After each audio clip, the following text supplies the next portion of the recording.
नमस्ते. आपलं अरविंद गणेश दामले चॅनलमध्ये स्वागत आहे. मी अरविंद दामले आपल्यासमोर प्रस्तुत करीत आहे माझ्याच काही मराठीतील कविता. हा आहे ह्या कवितांचा 393वा भाग. आपल्याला ह्या पसंत पडल्या तर चॅनलला सबस्क्राईब करा, लाईक करा, शेअर करा आणि बेल आयकॉन दाबायला विसरू नका. तर माझी पहिली मराठीतली कविता आहे. अरे तुझे ऑटोग्राफचे पुस्तक खूपच भरलेले आहे. बघू कोणाकोणाच्या सह्या जमा करून ठेवल्या आहेत. अरे यात तर कुणीच प्रसिद्ध माणूस दिसत नाही. खेळाडू नाही, मंत्री नाही, नट नाही, गायक नाही, वादक नाही, शास्त्रज्ञ नाही, पण इतर बऱ्याच जणांच्या सह्या आहेत. हे सगळे कोण आहेत?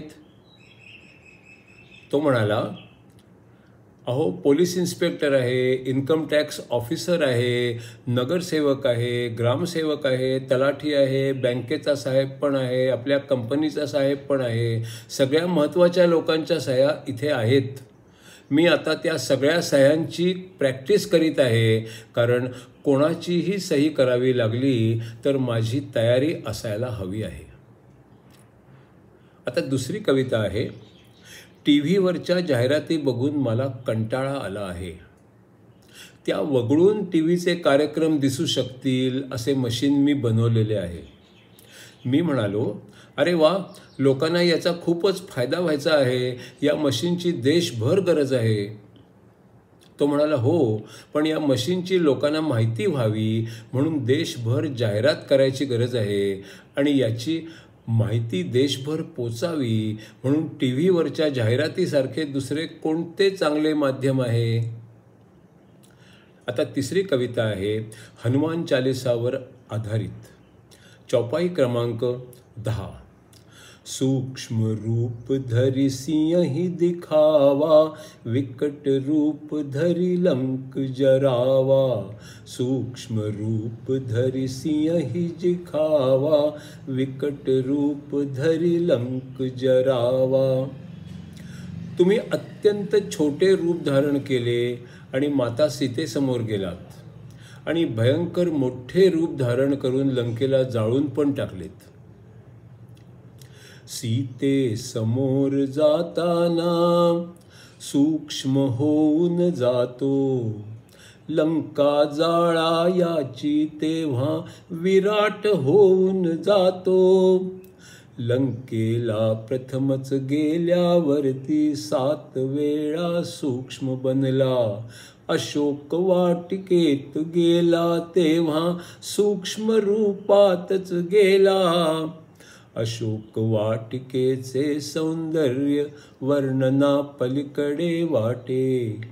प्रेमाच्याच गोष्टी कराव्या रावणासही वाटे. लंकेचे निरीक्षण त्याने लक्ष देऊन केले. झाडा झाडावरून जाऊन हवे ते हेरले. सूक्ष्म रूपामुळे त्याला कोणी न पाहू शकला. शेकडो वीरांना चुकवून आत जाऊ शकला. हनुमान आध्यात्मिक होता, सीता आध्यात्मिक माता. सीतेने त्याला पुत्र म्हणावे हाच विचार होता. अशोक वाटिकेच्या मध्यावर हनुमान पोहोचला. भक्ती आणि श्रद्धेचा भाव मनात जागला. सीतेला बघितले अन निघून जावे वाटले.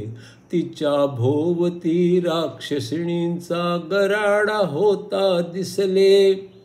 योग्य वेळ केव्हा येते वाट पहायची होती. पानांच्या मागून रामकथा सांगायाची होती. कथा ऐकुनी सीते त्याला नजरेने शोधित होती. त्याच्या आगमनाची कथा गुप्त ठेवायची होती. संधी मिळता छोटा वानर तिला दिसला होता. वात्सल्याने पुत्र शब्द सीतेने म्हटला होता. रामापाशी तुझला मी घेऊन जाईन वदला. घेऊन जाण्यासाठी आता आज्ञा द्यावी मला. अविश्वासाने सीतेने त्याच्याकडे बघितले. तुझ्या आकाराचीच सारी सेना आहे का म्हटले. हनुमानाने मग स्वतःला विशाल केले होते. त्या करण्याने सीतेलाही गोंधळात टाकले होते. तू खराच छोटा का मोठा तिने विचारले होते. खरे काय ते सांग मला तिने म्हटले होते. हनुमान म्हणाला मी तर खरा छोटाच आहे. पण रामाच्या सान्निध्याने मोठा होऊ शकलो आहे. सीतेशी बोलून त्याच्या एक मनात आले. लक्षात राहील ऐसे काही करण्याचे ठरविले. अशोक वाटिकेची मग त्याने तोडफोड केली. लंकेची सेना त्याने अशी आमंत्रिली.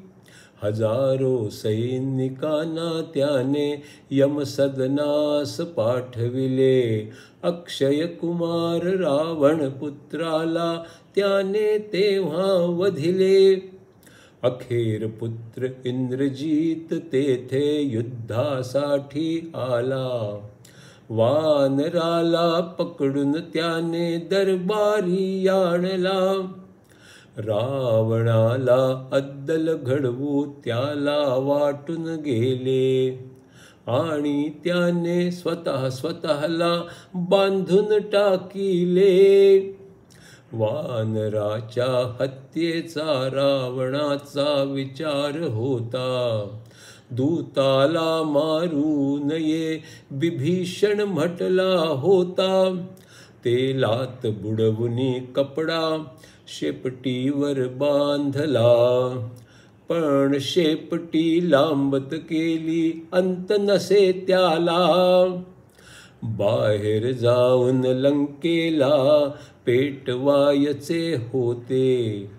पण अचानक पावसाचे थेंब आले होते. इंद्राने असे कसे केले हनुमाना वाटत होते. नंतर कळले ते तर तेलाचे थेंब होते. परत गेल्यावरती राम विचारत होते. दूत म्हणून गेला लंकेला का जाळले होते. हनुमान म्हणाला हे सारे रामामुळेच झाले. शेपटी जाळण्याचे त्याने रावणा सुचविले. त्रिजटेच्याही मनामध्ये हे विचार आले. साऱ्यांच्याच मनी विचार रामाने आणले.